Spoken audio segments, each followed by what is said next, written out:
அந்த கட்சியில ஒரு பதவி வாங்கிட்டா அடுத்த கேள்வி என்ன தெரியுமா வரும்? சொல்றது சமரசம் செஞ்சிருப்பா, அந்த பதவியை வாங்கியிருப்பா. இது வெளியில இருந்து வரக்கூடிய விமர்சனங்களாவும் இருக்கும், பொதுவா வரும். ஆனா அதுக்கு பின்னாடி அவங்களுடைய உழைப்பு எவ்வளவு இருக்கும், அவங்க எவ்வளவு போராடி இருப்பாங்க, எவ்வளவு விஷயங்கள் அவங்க வந்து குடும்பத்துக்கு நேர்ந்து வந்து விட்டு கொடுத்து வந்திருப்பாங்க. அப்ப நமக்குள்ள அந்த ஒற்றுமை இருக்கணும். அந்த ஒற்றுமை இருந்ததுன்னா என்ன உங்களுக்கு எதிர்த்தாப்புல என்ன பண்ணிட போறாங்க? என்ன மிஞ்சி போனா என்ன பண்ணுவாங்க? ஒரு தனிப்பட்ட தாக்குதல் இருக்கும் நம்ம மேல. அதுவும் இப்ப சோசியல் மீடியா வேற வந்துச்சு இல்லையா? அதுல பிளஸும் இருக்கு மைனஸும் இருக்கு. உங்க மேல அவங்களுக்கு பிடிக்கலையா, காழ்ப்புணர்ச்சியா, கமெண்ட் மேல கமெண்ட் போட்டு தள்ளுவான். நேரா நமக்கு இருக்கக்கூடிய அது என்னது? அந்த ஒழுக்கம், நம்மளுடைய நடத்தை. அங்க அடி, எவ்வளவு தூரம் நீ அடியாட்டின்னு அடிக்கிறியோ அந்த ரத்தம் பட்டு காயப்பட்டு அவ சுருண்டு விழுந்து இனிமே வேணான்னு நினைக்கணும். இனிமே அவ எந்திரிச்சு வரவே கூடாது. அதுதான் நோக்கம், அவங்களோட நோக்கம். ஆனா அந்த அடிக்கு பல மடங்கு நம்ம திருப்பி கொடுக்க ஆரம்பிச்சிட்டோம். அதே சோசியல் மீடியா நமக்கு ஓபன் கேட் நமக்கு இருக்கு. உங்களுடைய திறமைகள் என்ன, நீங்க கட்சிக்கு என்ன போராட்டம் நீங்க என்ன பண்ணிருக்கீங்க, கட்சிக்கு என்ன உழைச்சிருக்கீங்க, அறிவியல் பற்றி உங்களுடைய புரிதல் என்ன, மத்திய அரசு போடக்கூடிய திட்டங்கள்ல உங்களுக்கு என்ன வந்து முரண்பாடு இருக்கு, எல்லாத்தையும் நீங்க ஓபனா சொல்லலாம் சோசியல் மீடியால. அப்ப பாக்குற மக்கள் உங்களுக்கு பக்கபலமா இருப்பாங்க. எவன் நம்மள வந்து முடக்கி வைக்கணும்னு நினைக்கிறாங்களோ அவங்களுக்கு பதிலடியா அதே சோசியல் மீடியால நீங்க சொல்ற விஷயங்கள், பாசிட்டிவான விஷயங்கள் மூலமா பக்கபலமா வருவாங்க. உங்க மேல கை வச்சா பின்னாடி ஒரு கூட்டமே கேள்வி கேட்கும், எதுக்கு நீ வச்ச அப்படின்னு. பின்னாடி பக்கபலமா உங்களுக்கு வந்து நிக்கும். அதனால நம்ம அதை கண்டு மிரண்டு வேண்டாம், மிரண்டு போக வேண்டாம். எல்லா பெண்களுடைய முகம் பார்க்கும்போது எனக்கு ரொம்ப சிங்கம் மாதிரியே இருக்கு. சிங்க பெண்ணே அப்படின்னு சொல்ற மாதிரி அழகான சிங்க கூட்டம், அரியணையை நோக்கி நகரப்போகும் கூட்டம் இது. அரசியல் அப்படிங்கும் போது இது ஒண்ணு புதிதல்ல. வீரமங்கை வேலுநாச்சியார் அவர்களுக்கு இல்லாத துணிச்சலா, தைரியமா, எவ்வளவு பெரிய சுதந்திர போராட்ட வீராங்கனை. சாவித்திரிபாய் பூலே முதல் ஆசிரியர், பெண் ஆசிரியர். அவங்க பெண் கல்விக்காக பாடுபட்டவங்க. அந்த பெண் குழந்தைகளை கூட்டிட்டு பள்ளிக்கு போவாங்களாம். போகும்போது ஒரு புடவை அணிஞ்சுக்கிட்டு போவாங்களாம். அதுக்கப்புறமா பள்ளியை அடைஞ்சதற்கு பிறகு பையில இன்னொரு செட்டு புடவை வச்சிருப்பாங்க. அந்த புடவையை மறுபடியும் மாத்திப்பாங்களாம். ஏன்? அந்த இடைப்பட்ட நேரத்துல என்ன நடக்குது? ஆதிக்க சாதியினரும் அப்ப இருந்த பழமைவாதிகளும் சேற்றையும் மலத்தையும் அள்ளி வீசுவாங்களாம். அப்ப அதை தாங்கிக்கிட்டு பெண்களுக்கு கல்வி முக்கியம் அப்படின்னு போராடினவங்க. அதுவும் அரசியல் தான். அதனுடைய வெளிப்பாடுதான் இன்னைக்கு எல்லாரும் நம்ம எல்லாம் அவங்க அன்னைக்கு போராட்டம் பண்ணதுதான். மறைந்த இந்திரா காந்தி அம்மையார் அவர்கள் இந்த மகளிர் அணியை ஆரம்பிச்சிருக்கிறாங்க 1984ஆம் ஆண்டு. ஒரு தொலைநோக்கு பார்வை பாருங்க. அப்பவே அவங்க முடிவு பண்ணிட்டாங்க, இந்த அரசியலுக்கு பெண்கள் எவ்வளவு முக்கியத்துவம், பெண்கள் அரசியல் விழிப்புணர்வு பெறணும், நாளைக்கு அவங்க கண்டிப்பா அதிகாரத்துக்கு வரணும். இன்னைக்கு நம்ம போடுற விதை ரொம்ப முக்கியம்னு அவங்க நினைச்சிருக்காங்க. அந்த விதை தான் இன்னைக்கு விருட்சமா வந்து வளர்ந்திருக்கு. சோனியா காந்தி அம்மையார் அவர்கள் பத்தியும் சொல்லணும். அவங்க நினைச்சிருந்தா ஓரமா ஒதுங்கி இருக்கலாம். ஆனா கணவர் விட்டு சென்ற அந்த கட்சிய நம்ம பாதுகாக்கணும், அடுத்த கட்டத்துக்கு எடுத்துட்டு போகணும் அப்படின்னு நினைச்சு அதை வழி நடத்திட்டு போயிருக்காங்க. ஏங்க, அப்ப இல்லாத சீனியர்ஸ் ஜூனியர்ஸ் பிரச்சனையா? அதுவும் தேசிய கட்சியில அதையெல்லாம் தாண்டி வழி நடத்தி எப்படி கட்சியை கொண்டு போய் அரியணையில அமர வச்சிருக்கிறாங்க. ஒரு 15 கட்சிகளை சேர்த்து ஐக்கிய முற்போக்கு கூட்டணின்னு வந்து அப்ப கூட்டணி கட்சி தலைவர்களை எல்லாம் அரவணைச்சு கொண்டு போறதுங்கிறது எவ்வளவு பெரிய விஷயம்.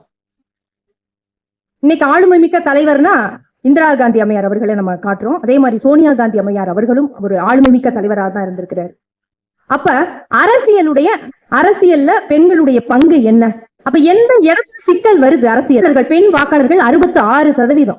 ஒரு தலைவரை தேர்ந்தெடுக்கக்கூடிய இடத்துல நம்ம இருந்திருக்கிறோம், யாரு வரணும் அப்படிங்கிற நிர்ணயிக்கக்கூடிய இடத்துல இருந்திருக்கிறோம்.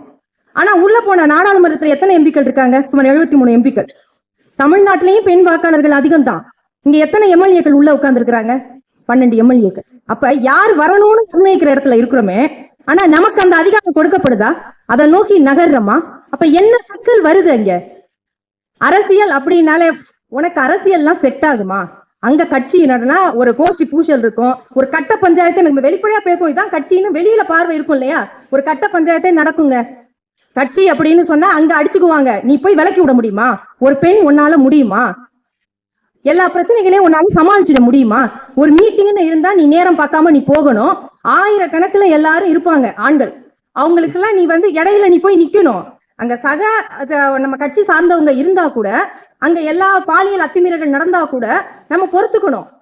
நம்ம நிறைய வீடியோவும் பார்த்துட்டோம், நிறைய ஒரு வீடியோ பார்த்துருக்கிறோம். நம்ம தலைவரா அரசியல்ல இருந்தா கூட போற போக்குல தட்டிட்டு போற அந்த வீடியோ எல்லாம் வெளிவந்திருக்கு. அப்ப இதெல்லாம் உனக்கு இருக்கும், உனக்கு தேவையா அரசியல்ல போறதுக்கு?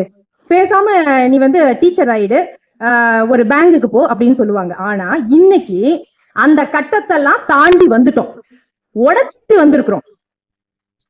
இந்த பிரச்சனை எல்லாம் இருக்குது அப்படின்னா அதுக்கான வியூகத்தை வளர்த்துக்கிட்டு நம்ம வந்துட்டோம் இருக்கு. ஆனா அந்த பிரச்சனையெல்லாம் எப்படி சார்ட் அவுட் பண்ணணும்னு நமக்கு தெரிஞ்சிருச்சு. அந்த பாயிண்ட புடிச்சிட்டோம் நம்ம.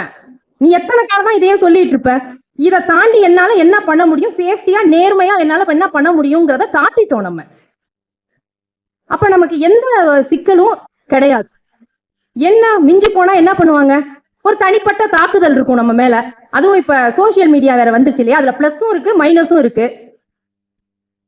உங்க மேல அவங்களுக்கு பிடிக்கலையா, காழ்ப்புணர்ச்சியா, கமெண்ட் மேல கமெண்ட் போட்டு தள்ளுவான். நேரா நமக்கு இருக்கக்கூடிய அது என்னது, அந்த ஒழுக்கம், நம்மளுடைய நடத்தை. அங்க அடி, எவ்வளவு தூரம் நீ அடின்னு அடிக்கிறியோ அந்த ரத்தம் பட்டு காயப்பட்டு அவ சுருண்டு விழுந்து இனிமே வேணான்னு நினைக்கணும். இனிமே அவ எந்திரிச்சு வரவே கூடாது, அதுதான் நோக்கம், அவங்களோட நோக்கம். ஆனா அந்த அடிக்கு பல மடங்கு நம்ம இப்ப திருப்பி கொடுக்க ஆரம்பிச்சிட்டோம். அதே சோசியல் மீடியா நமக்கு ஓபன் கேட் நமக்கு இருக்கு. உங்களுடைய திறமைகள் என்ன, நீங்க கட்சிக்கு என்ன போராட்டம் நீங்க என்ன பண்ணிருக்கீங்க, கட்சிக்கு என்ன உழைச்சிருக்கீங்க, அறிவியல் பற்றி உங்களுடைய புரிதல் என்ன, மத்திய அரசு போட்டுக்கக்கூடிய திட்டங்கள்ல உங்களுக்கு என்ன வந்து முரண்பாடு இருக்கு, எல்லாத்தையும் நீங்க ஓப்பனா சொல்லலாம் சோசியல் மீடியால. அப்ப பாக்குற மக்கள் உங்களுக்கு பக்கபலமா இருப்பாங்க. எவன் கமெண்ட் நம்மளை வந்து முடக்கி வைக்கணும்னு நினைக்கிறாங்களோ அவங்களுக்கு பதிலடியா அதே சோசியல் மீடியால நீங்க சொல்ற விஷயங்கள், பாசிட்டிவான விஷயங்கள் மூலமா பக்கபலமா வருவாங்க. உங்க மேல கை வச்சா பின்னாடி ஒரு கூட்டமே கேள்வி கேட்கும், எதுக்கு நீ வச்ச அப்படின்னு.